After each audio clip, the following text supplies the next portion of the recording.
What are kind of some of the main things that home insurance does not cover? And maybe you would have to get some type of supplemental insurance. Earthquakes are a no-no. We've had 2, 3 in the last 10 years.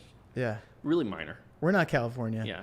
So in a place like California, you could actually go out and get an earthquake policy. Okay. Because it's... Is it required in California? It's not. Okay. No. Interesting. No. But you usually go and get it to cover a certain dwelling amount. Sean knocking the equipment over there. The earthquake. Yeah, first earthquake. Yeah, first earthquake. On camera. Yeah.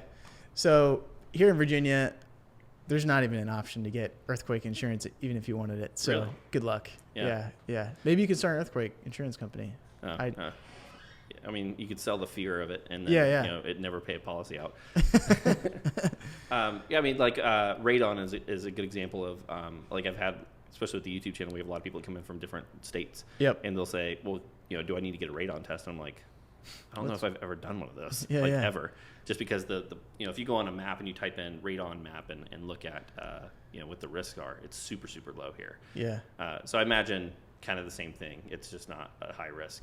Are there things like fire, like let's say you're in a high fire area, or like in California that that's a big risk? Yeah.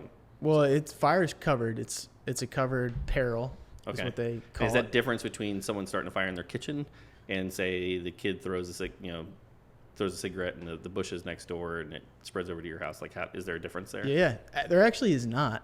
The only difference in fire, so insurance companies don't cover self-inflicted arson. So if I own the home and I'm mad and I want to light my home on fire, which actually happened to me after college, not in my house, but in the house next to me, there's a crazy lady. Mm-hmm. It was weird.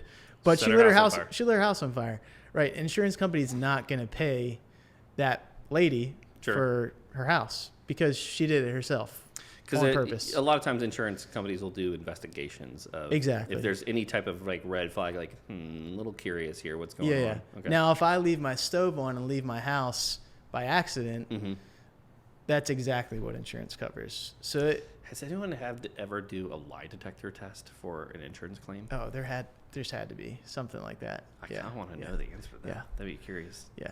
They have like a jacked, intimidating guy that sits you down in the room by yourself. Puts the light over the top. Exactly. Yeah.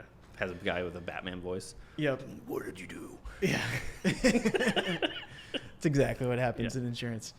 Yeah. So that's something that is covered. I'm trying to think. Other things that aren't covered. I see you put a note in here for nuclear.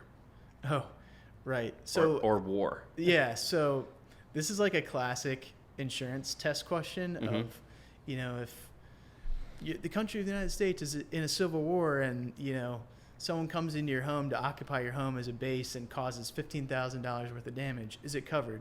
Answer is no. It's a strange thing. It doesn't really ever happen, but it doesn't cover terrorism. So if a bomb's dropped on your house, right? Let's hope that never happens. Yeah. But something like that wouldn't be covered. So insurance basically covers acts of God, not acts of war, terrorism, things like that.